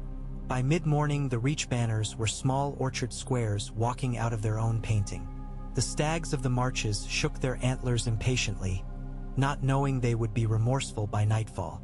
Randyll Tarly rode at the head of the column with the face of a man who had no friendship with laughter and saw no reason to compensate for it with charm. He loved order the way a fanatic loves an altar. He looked at the slopes and read them, read the ridgelines and the colors of the rock and the angle of the sun. He read the way he dressed, strictly. He did not commit the error of believing he was the only man who could read. He merely believed he had better grammar. "Hold," he said softly to the captain at his right. "We go by twos, wide enough to breathe, narrow enough to be a fist." The captain signaled with 2 fingers. The column altered like a well-trained animal. The first arrow that came whispered out of shadow and took a plume from a young knight's helm so neatly the boy laughed in surprise and reached up to touch his shortened pride. The second arrow found the leather joint of a pauldron and nuzzled in until the man who wore it fell to his knee, trying to pry the thought of pain loose from his mind. The third arrow did not fly. Men waited for it. It did not come. The waiting did more work than any shaft could have done. "Archers," Tarly said evenly, as if ordering bread, and a line of men unrolled their bowstrings like a scroll and wrote back an answer in air. The hills took the answers and gave them back as echoes that made men flinch. Through it all Oberyn watched from the crease of a boulder, attention not at all romantic. He noted where Tarly's supply wagons clogged as if on cue, there at the cleft where the road had forgotten how to be kind, there at the slope that looked like a palm offering. When the first wagons will caught a hidden snag, Oberyn gave a small nod, and a man beside him who had once made a living ferrying sheep across the same slope rolled a stone with his heel. A second will broke with a cry that sounded human but belonged to wood. In moments the supply train had become a kind of punctuation in a sentence the Reach had not intended to write. "Water first," Oberyn said. His men slid down the face of the rock and were gone as if the heat had drunk them. He felt in his tunic for the packet tied with silk and thought briefly of Tyeen's hands at work. Gentle, devout, the way a septa might tie a ribbon. The packet contained dream of sleep and ache and the idea of a mouth that cannot remember how to swallow. He would not use all of it. He would merely suggest a prayer to some of their skins. Men who fought thirst lost their virtue faster than men who fought steel. By noon, the Reach line had become untidy with heat. The Dornish had not killed many men. They had killed a few loudly and let those deaths ricochet. They had taken every mule they could coax, and 3 more that they could not, leaving harnesses cut and halters hanging like tongues. They had shown themselves and vanished with such discipline that men began to doubt that anyone was there at all. Randyll Tarly kept anger behind his teeth and moved his men with the steadiness that had built his reputation out of stone and disapproval. They made the ridge they had thought to make and saw what they had hoped to see. Beyond it more of the same endless slow war. "Sir," said his captain, sweat and dust making paste in his beard, "the men are talking about the goats." "They are foolish," Tarly said, and eyed the slope where 30 goats had moved like a rumor and then were not. "But not entirely wrong. They move like men moving," the captain said, tone carefully neutral, and Tarly made a thoughtful noise in his throat. No one under him could remember the last time he had laughed. Some suspected he had done it once as a child and found no reason to repeat the noise. "They move like a map," Tarly said after a moment. "Advise the men to avoid falling in love with the way they think the enemy will move. The enemy is not a goat." He set his jaw and looked at the sky as if it were a ceiling he had always disliked and was finally in a position to paint. Night brought a thin wind and the sound of pines bowing to it. The Reach made their watchfires too bright at first. Men who had grown among water and fat fields want glow. By the second hour they had dimmed them at Tarly's quiet instruction. The Dornish did not light fires. They sang once, briefly, somewhere a half-mile off, a thin line of sound like thread pulled through cloth, and let the silence afterward work. At midnight, the first wineskins began to taste of dust and dreams. At 2, the first man vomited and apologized to his boots. At 3, a mule began to kick and would not stop. At 4, Randyll Tarly raised his hand to call a movement and realized with a private shock that his left hand had fallen asleep and would not obey him for 3 heartbeats. He flexed it and gave the signal and did not allow his face to confess to weakness. Men under him did not have the same self-scrutiny. They scratched, and the scratching became commentary. At dawn, a company in the van made the mistake the slope had planned for them and drifted toward the apparent path. The first man fell to his hip, caught by nothing anyone could see, and was up again in a blink. The second fell on him. The third jerked his horse aside and caught a stirrup in a loop of old rope anchored where a scrub bush made a liar's promise of soft ground. The pileup was not comic. Men screamed. But somewhere beyond them laughter rose, young and delighted, and the fury that laughter woke was more useful to Dorne than any arrow.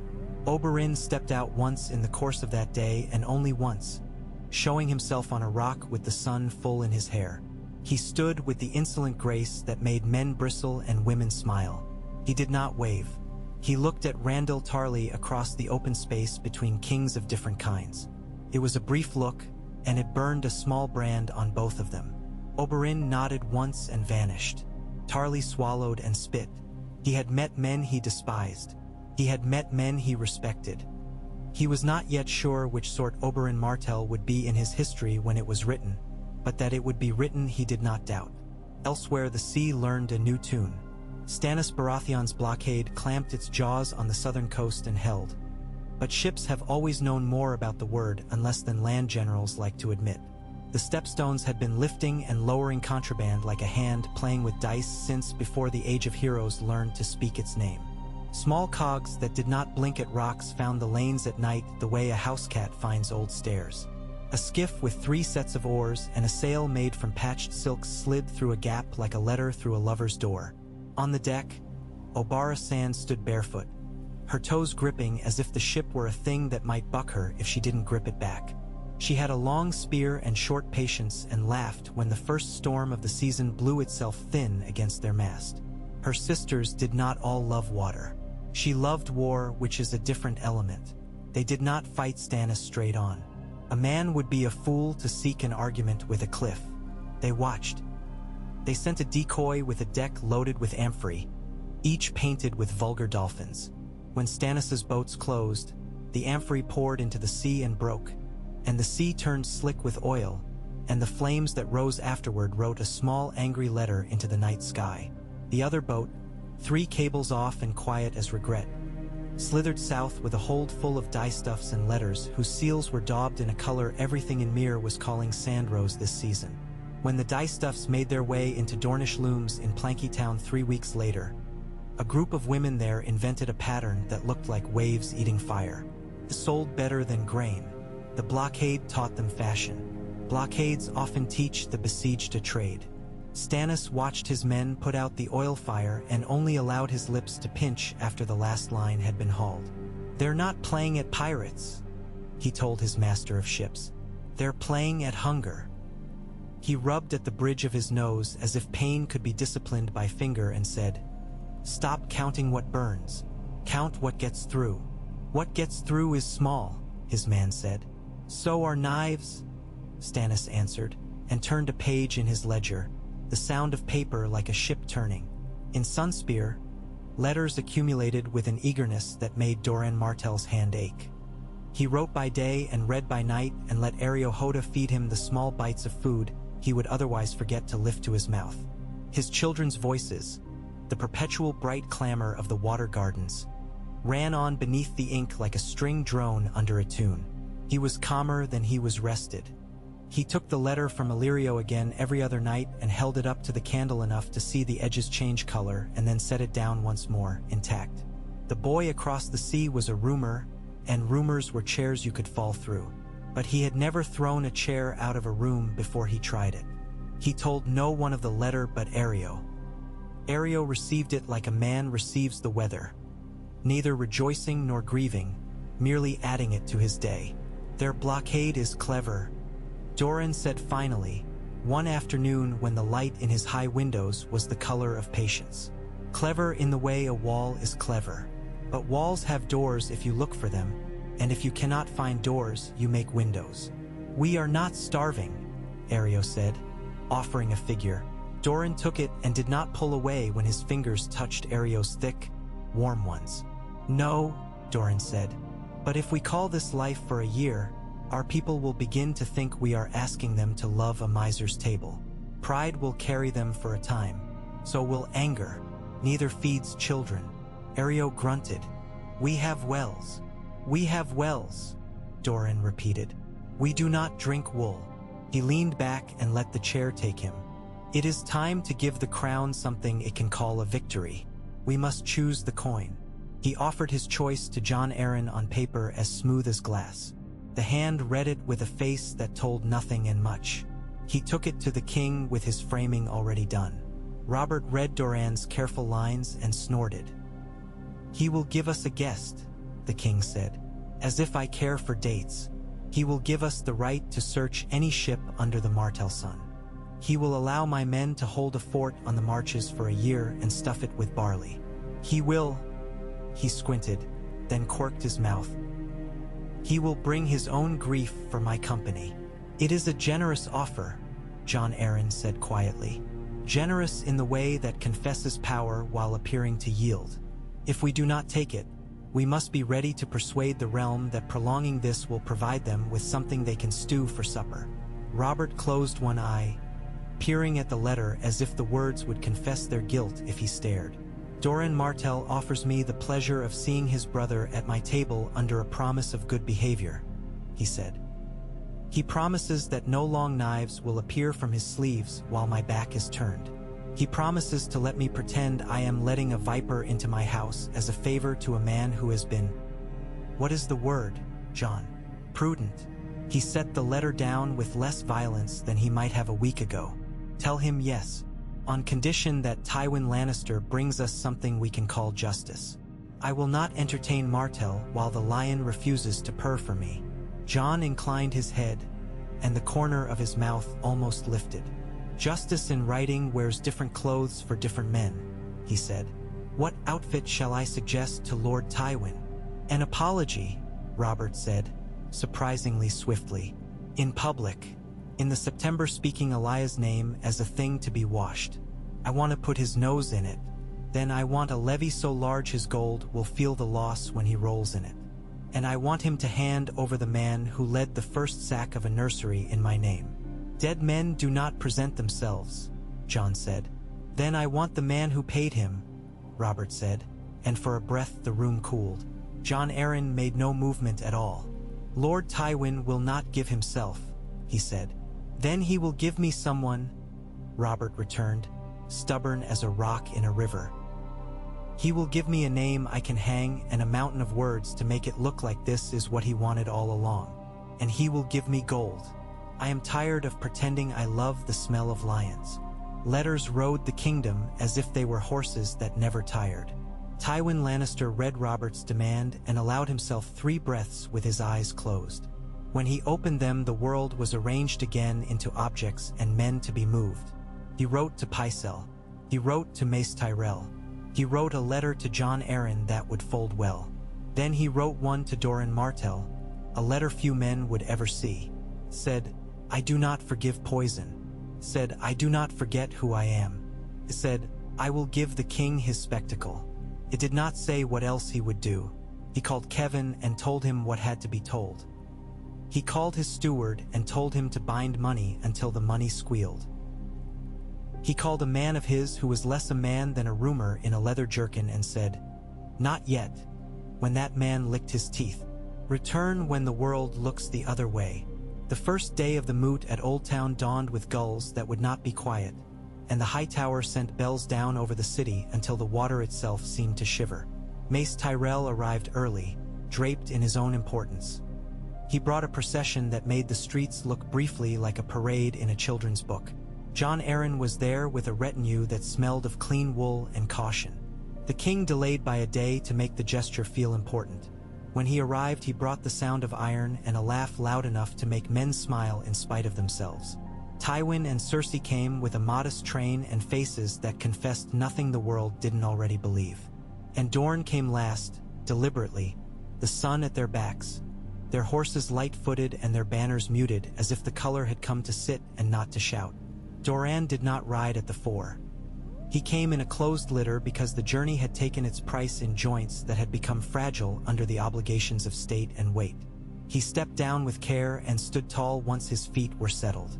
Ariohota stood a single pace behind and half to the side, a shadow with an iron beak.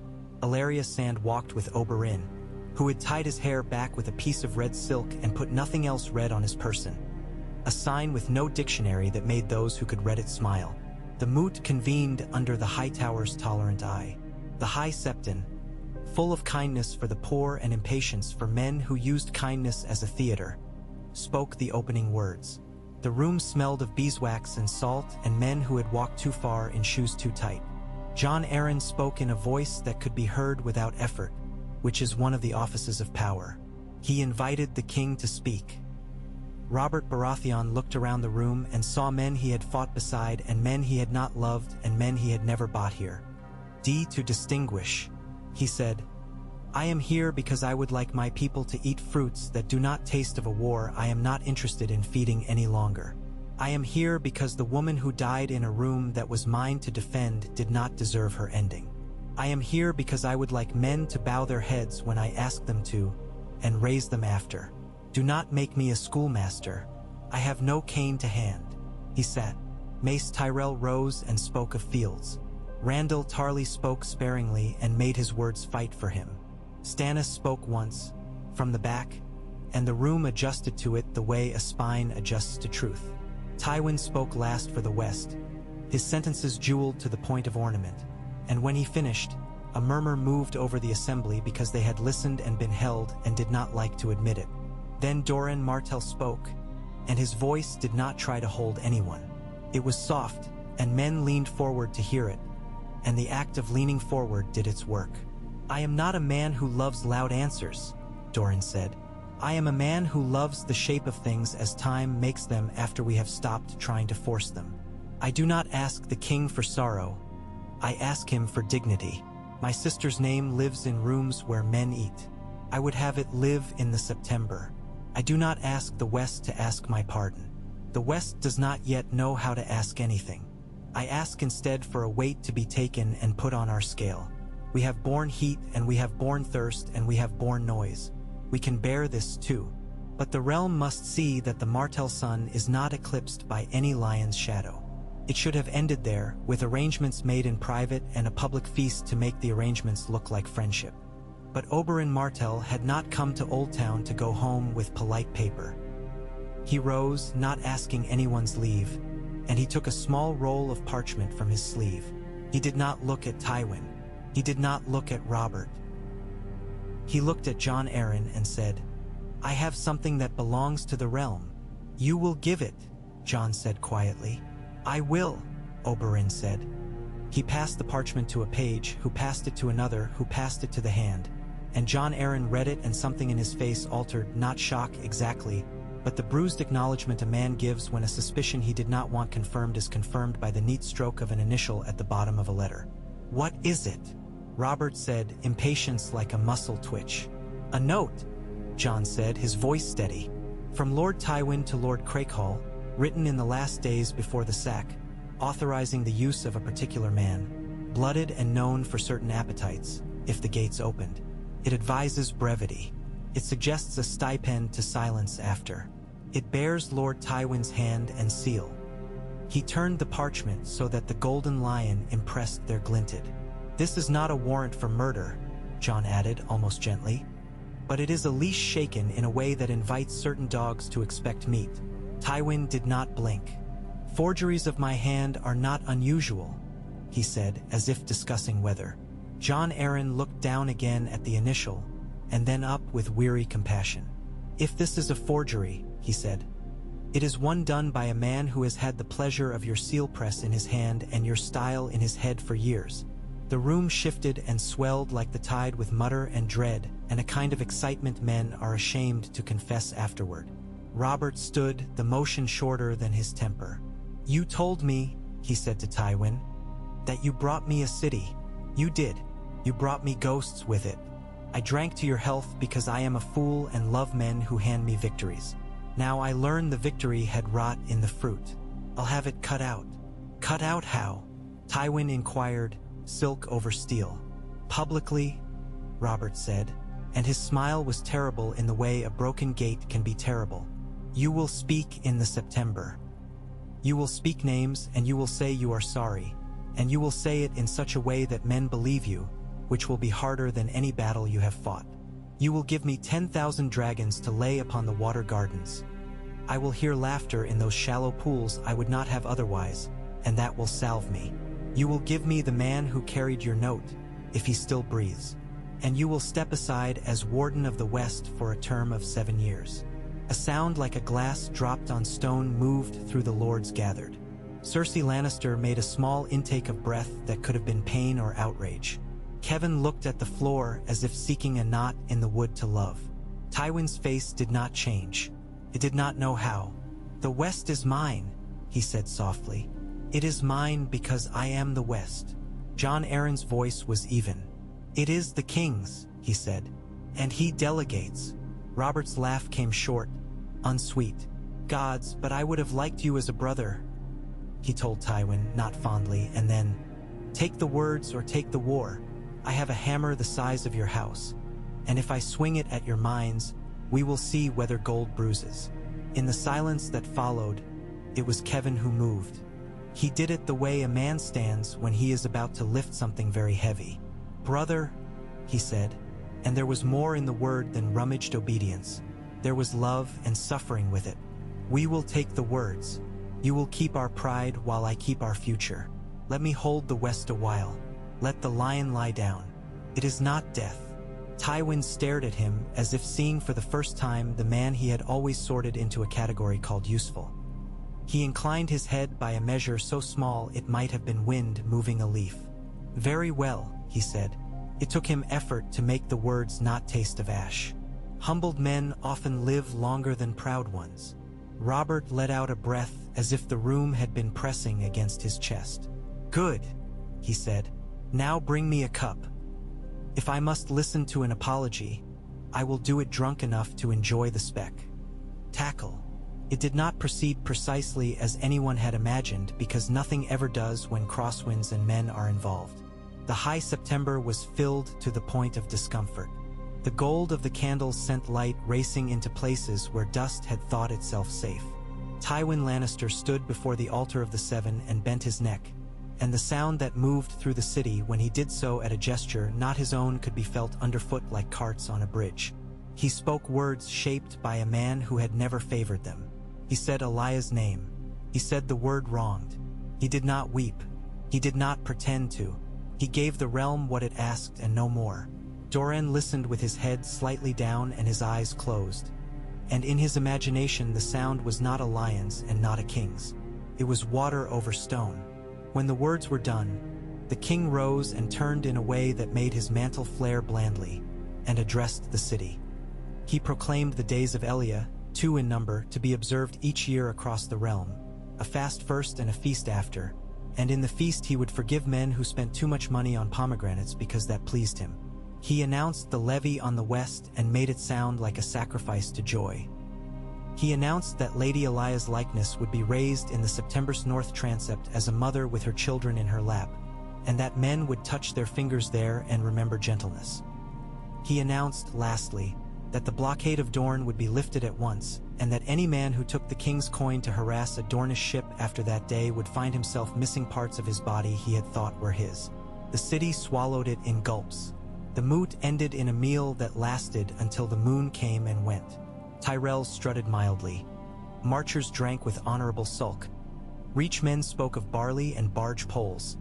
Dornishmen walked through old town streets and kissed one another for surviving.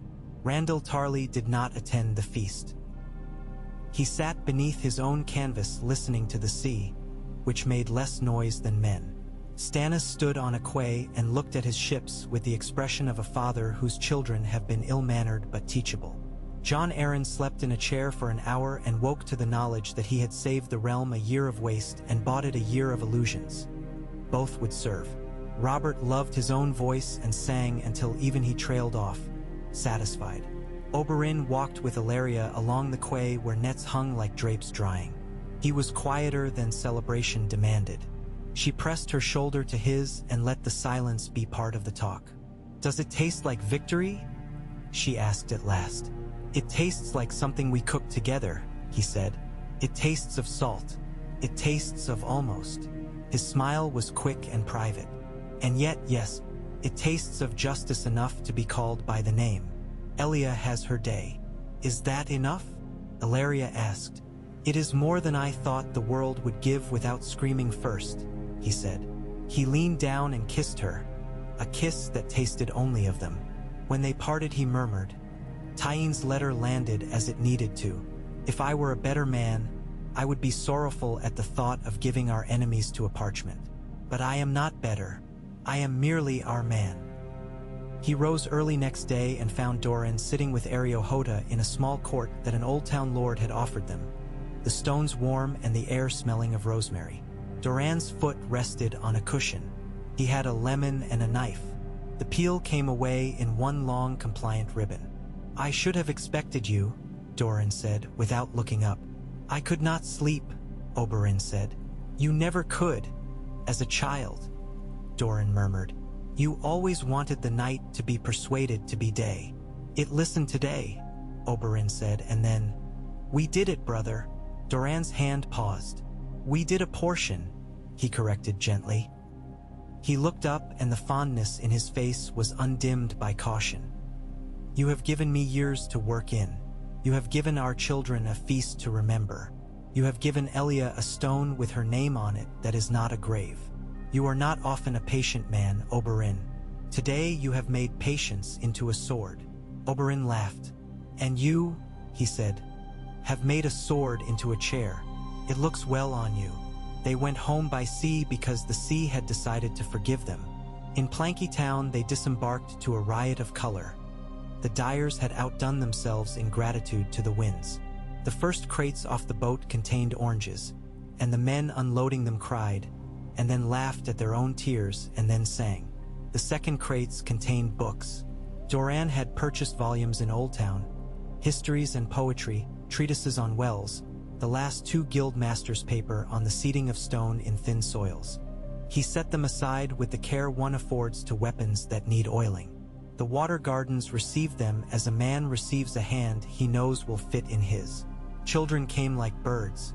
Hota stood where he stood and felt his chest loosen in a way armor never trusts. Dorne climbed the steps slowly and then stopped halfway and sat, shoes in his hands, and removed them. He went down into the shallow pool with the care of a man who has learned to honor small aches, and he stood ankle-deep watching his calves turn into fish. The children squealed and splashed him, and he made a face of outrage that he held only until the smallest boy shrank in apology. Then he laughed, and Ario's heart, if it had been counted and weighed, would have been found larger than it had any use to be. Later, when the sun lowered and the leaves made little windows of gold on stone, a man came to the gate at Sunspear, a man with a daughter holding his hand, her hair in 2 crooked plaits. He asked for no audience. He asked for no coin. He only asked whether the prince remembered mulberries and a crossbow. Ario heard the request, and though he had never been to Greenrill, the sound it made in his ow, and memory curled a corner of his mouth. He took the man to Dorne. Dorne listened. He asked no questions meant to be answered with shame. He called his steward and told him, "Find this man a place to sleep, and when he is rested, find him a place to work." He saw a shape others did not. "I want him to see shapes with us." The man went out blinking, and the girl, who had dirt on her nose, looked up at Ario as if he were a tree she might climb if she were polite. Oberyn did not stay still long. He was not made to, but for several weeks he let the water gardens tame him, a little. He lay in shade with Elia and his daughters and let them place shells on the tops of his feet as if decorating a shrine. He told them the truth about blood and silk as if telling them a bedtime story. He taught them to climb the low trees and not fall. He went with Ario once to watch the sunset from a tower no man used any longer because it had only one use: to remind men that the world is wider than a prince's day. "Do you think they will love us for this?" Oberyn asked Ario quietly. "Or merely stop hating us for last year?" Ario thought, which is as close as he came to prayer. "Love is weather," he said. It happens and you live under it. Hate is work. Men tire. Oberyn nodded as if this were a thing he had written on his inside wrist. We will give them work other than hate, he said. We will give them dance. He did not mean frivolity. He meant policy. He went to Ironwood under a banner that had worn too few threads between their houses in Doran's Father's Day and wore more now. He sat with Anders and read a ledger together the way boys read a bawdy verse. They agreed to let their sons and daughters go to one another's halls and learn to be arrogant in new dialects. They agreed on a schedule for the fields that touched both their boundaries to be left fallow and then planted not with olives or prickly pear, but with a new idea a woman from Plankytown had brought. A grain that could live on brackish water because it had all its life and wouldn't complain. It is ugly, Anders said, running a pinch of it between fingers whose dirt was wealth. So are the men we must feed, Oberyn said and smiled without mockery. Doran went to the September in Sunspear on the first of the days of Elia. He stood not in the prince's place but at the back. He felt the weight of eyes and did not bow his head to it.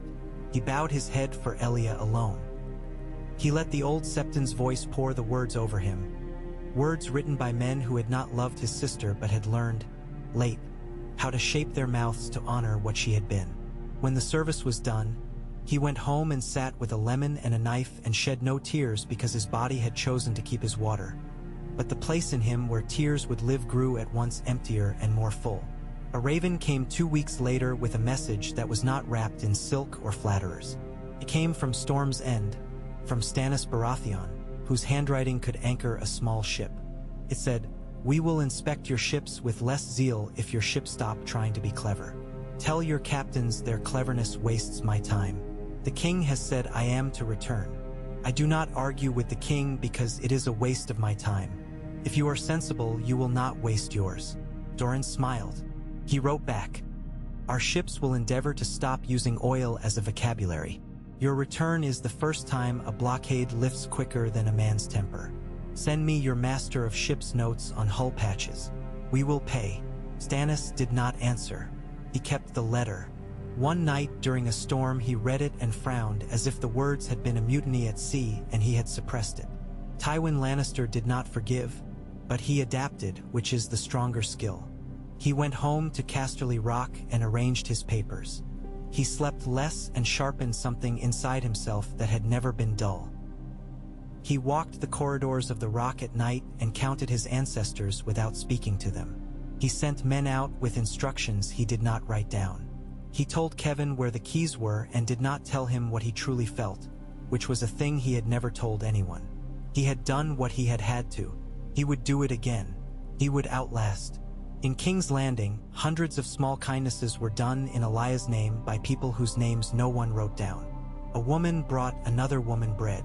A boy who would have stolen a peach decided to ask the vendor if he could carry crates. A man who had hated Dornishmen because he had been told to now found that when he saw a woman with hair like late wheat and skin like old honey, he did not hate her. He admired the basket she carried and the way she called to a child.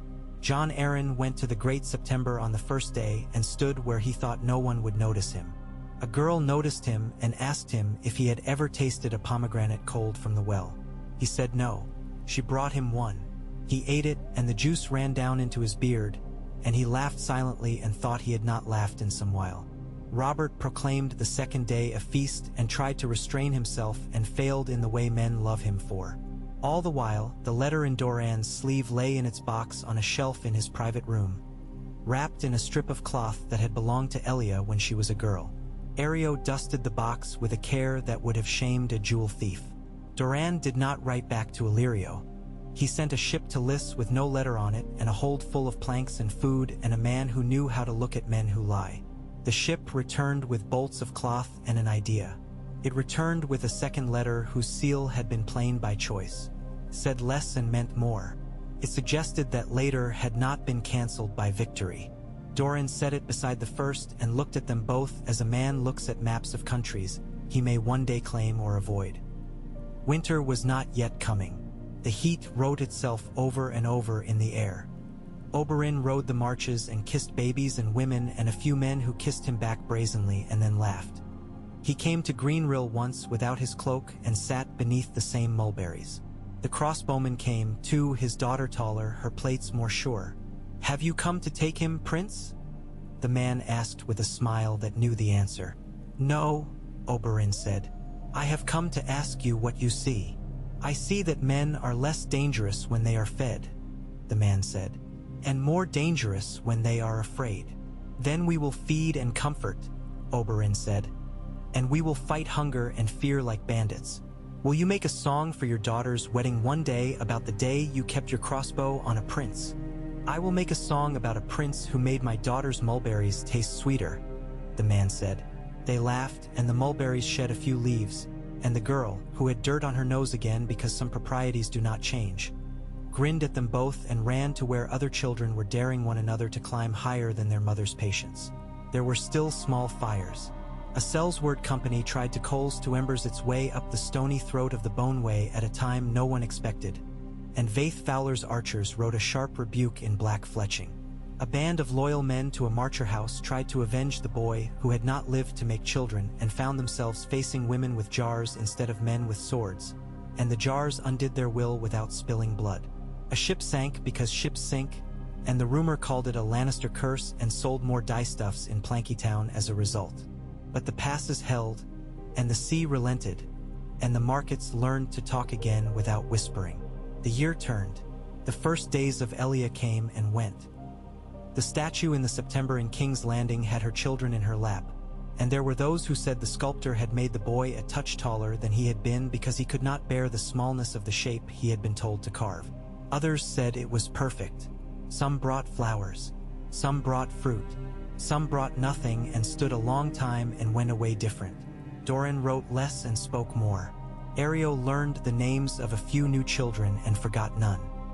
He took off his helm in the gardens once, only once at dusk, and let a girl touch his hair. She said, "It is softer than I thought." He said, "So is the world sometimes." And she nodded as if this were useful, and perhaps it was. And then, because stories have their pride and their appetite, the realm demanded one more ending, a shape for the men who would not stop trying to make the West a lion again. A courier came by night, his horse white with salt, and a letter with him that bore the seal of a man who was not often used but always was dangerous when he was. It told of fires planned on the windward side of towns where thatched roofs were a weakness, fires that would be lit the night of the second day of Elia to make joy into panic. It named names. It named places. It named silver. Dorne read and looked up at Ario, and Ario's eyes were already on the door. "Fetch my brother," Dorne said, "and wake the sand snakes and Anders Ironwood, and tell Vaith Fowler to bring a dozen blankets and all the rain we have ever saved." They moved like a storm that had been taught to be polite. Obara rode with a handful of men who liked danger, spears in the lane. Nymeria went into townhouses as if she had always lived in them and told men that if they lit the fires they had been paid to light, she would hand them to a boy half their size to be whipped and laughed at, and that would be worse. Tyene went to wells and bled a few drops of something into them that would make men sleepy and regretful who tried to drink uninvited. Anders Ironwood led men whose boots did not admit sound and took 3 men at a time and asked them, under moonlight, to confess whether their silver had burned them yet. They confessed quickly when he showed them their own names on a piece of paper. Vaith Fowler took the dozen blankets and had them soaked and ready and hung on poles so that when the first flame showed itself like a tongue testing the air, it met instead thick wet wool and suffocated like pride when it meets ridicule. Oberyn went where the plan said the largest flame should be. He went alone at first because he knew how to be small. He waited in a doorway and watched a man with a bucket pretend to slip. He waited until the man thought no one saw him. He stepped out then and took the bucket away gently and said, "The mulberries are good here. Would you burn them?" The man looked at him and did not look at the bucket. "No," he said, "I would not." Oberyn nodded. "Then go home," he said, and the man did. By dawn the fires had gone out because they had not been allowed to begin. Dorne sat with the letter in his lap and his head in his hands for a moment and breathed in, out. "There will be others," he said. "There always are," Ario answered. "Then we will be too," Dorne said and rose. The great ending came not with a battle whose name men would learn to call their sons by, but with a day of ordinary mercies that ached together until they felt like triumph. On the second day of Elia in the second year, the king came to Sunspear unannounced. The city's mouth fell open. The guards at the gate stared at a beard that had seen more cups than combs and a hammer that had not been swung so much as leaned upon of late. Robert Baratheon walked into the water gardens as a man walks into a story he has heard and did not expect to be told to him again. He stood in the shade, and the children fell silent as if a cloud had moved. Dorne stepped forward with no hurry and bowed his head just enough. Elia did not move at all. Oberyn came out of the water, bare to the waist like a god who did not mind being mocked for it. Illyria's mouth made a small delighted O, and then she closed it, because wonder is better without witnesses. Robert looked at the shallow pools and the lemon trees and the peacock mosaic you could stand on without breaking it. He looked at a child with a scar on her chin and her hair in 2 braids, her toes making little waves on the surface. He looked at Dorne Martell and said, "It is fairer than I imagined. It is kinder than most places," Dorne said. Robert nodded once, as if accepting an argument had cost him money. "I have come to say," he said, stumbling once for a word and finding it without Jon Arryn at his elbow, "that I am glad we did not break each other. I am glad you made me sit.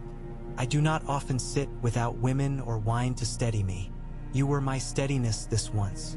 I do not think I will say it again. That is not how I am made." He looked at Oberyn. "And you, do not poison me. I will give your grace lemons," Oberyn said gravely, and something improbable and delightful happened to Robert's face. He smiled like a man who remembers the boy he had been when he took a fish barehanded and bragged about it for a week. He stayed 2 days and hunted nothing. He sat with Dorne in the shade and spoke of fatigue and love and the infuriating kindness of women and the way men lie to themselves about what they want. He watched children splash and did not join them because pride is a mantle, but he took his boots off and put his feet in. He let the coolness climb into him through his soles, and for a time no one asked anything of him, and when he left he felt a little less like a king and a little more like a man, which did not make him worse at either job. The treaty that men gave a name to later, some called it the Peace of the Boneway. In Dorne it was called simply Elia's Peace, became what treaties become when they are true, a habit.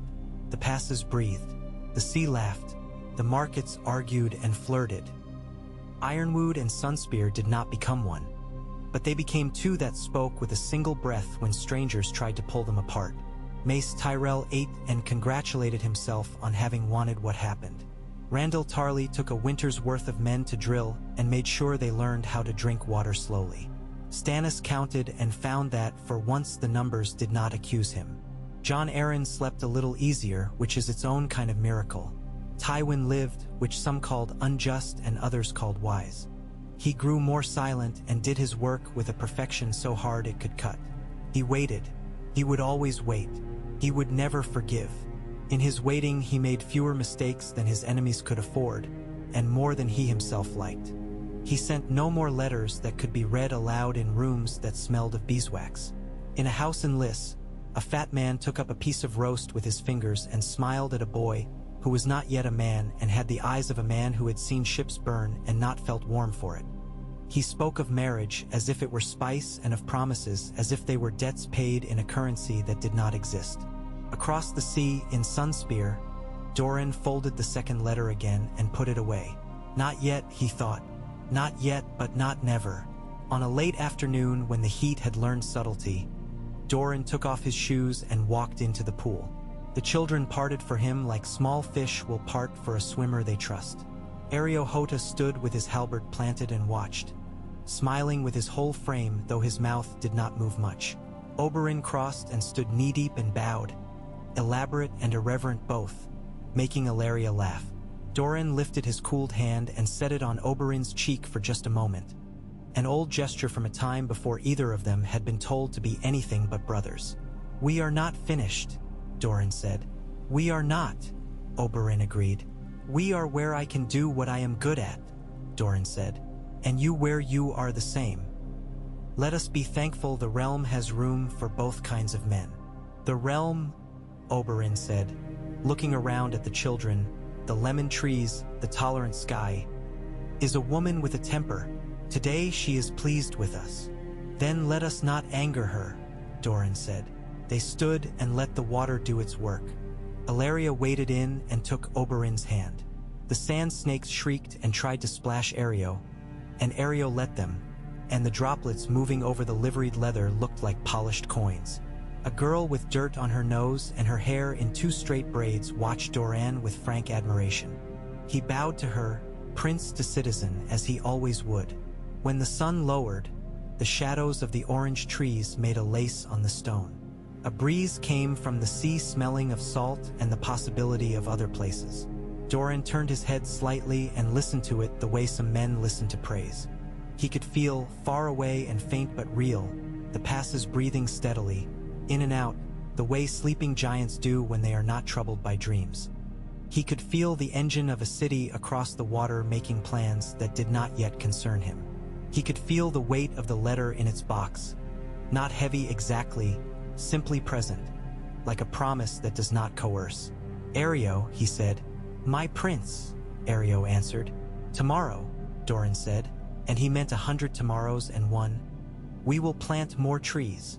"It will be done," Elia said, and knew and was glad. The light withdrew with an elegance that made evening seem like a favor. The children's laughter braided into the sound of the fountains. Somewhere a lemon fell with a soft, domestic thud. Oberyn looked at Elia and then at his brother and then at the sky. "Later," he said, and tasted the word, and for once in his restless life he did not resent it. He put his hands in the water and made circles that moved out over the surface until everything around them rippled. The circles touched the edges of the pool and touched one another and made a pattern that would have pleased any god who ever asked men to believe. Stone held, water moved, the realm, watching, exhaled, and Dorne, at last, stood in its sun without bowing to any shadow.